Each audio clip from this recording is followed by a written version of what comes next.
तो केरल के मतदाताओं को हमेशा राजनीतिक रूप से जागरूक और राजनीतिक रूप से जिम्मेदार भी बताया गया है।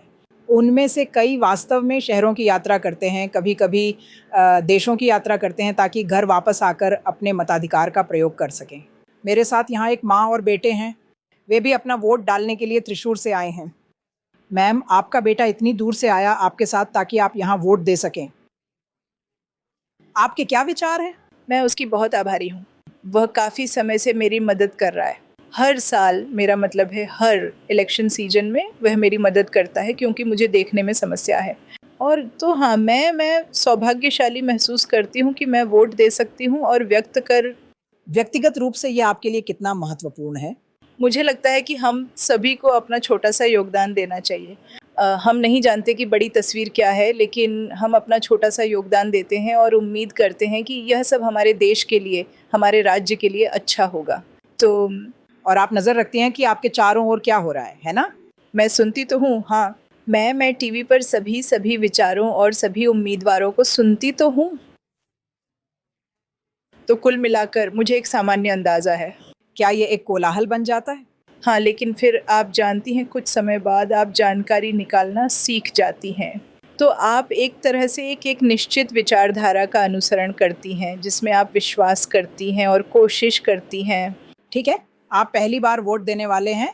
आपके क्या विचार थे और क्या आपको लगता है कि आप जागरूक हैं, या आप जैसे युवा आमतौर पर खुद को जागरूक रखते हैं, उस पर आप एक मेडिकल छात्र हैं तो किताबों के अलावा किसी और चीज़ के लिए मुश्किल से ही समय मिलता होगा?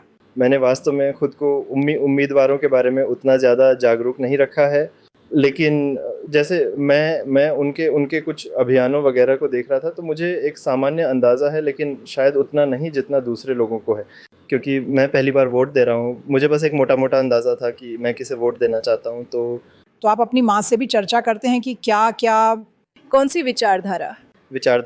कौन सी विचारधाराएं? हाँ, तो बस एक सामान्य विचारधारा के बारे में, जैसे कि क्या है जो मेरे अपने व्यक्तिगत दृष्टिकोण के साथ सबसे ज़्यादा संगत है। तो जब आप वोट डाल रहे थे तो आपके क्या विचार थे? आप क्या सोच रहे थे?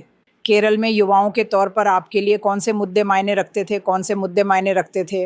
एक युवा के रूप में मुझे व्यक्तिगत रूप से ऐसा लगता है, मुख्य रूप से यह है, मैं सामान्य दृष्टिकोणों को देखता हूँ, जैसे और आज़ादी, और साथ ही जैसे है एक युवा व्यक्ति के तौर पर वो करने की आज़ादी होना जो हम करना चाहते हैं।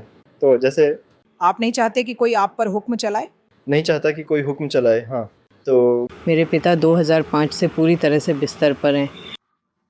वोट देना मेरे लिए ज़रूरी है, इसीलिए अच्चन को यहाँ लाया हूँ, सिर्फ उसी वजह से तो मैं यहाँ हूँ। बहुत बढ़िया। तो ये उस तरह की प्रतिबद्धता है जो केरल के मतदाता दिखाते हैं कि वे मानते हैं कि हर किसी को वोट करना चाहिए, और इसीलिए वह अपने बिस्तर पर पड़े पिता को एक गाड़ी में इतनी दूर लेकर आई हैं ताकि उनके मताधिकार का प्रयोग करने में उनकी मदद कर सकें। कोच्चि में कैमरा पर्सन पॉल राज के साथ डिकोडर के लिए उमा सुधी।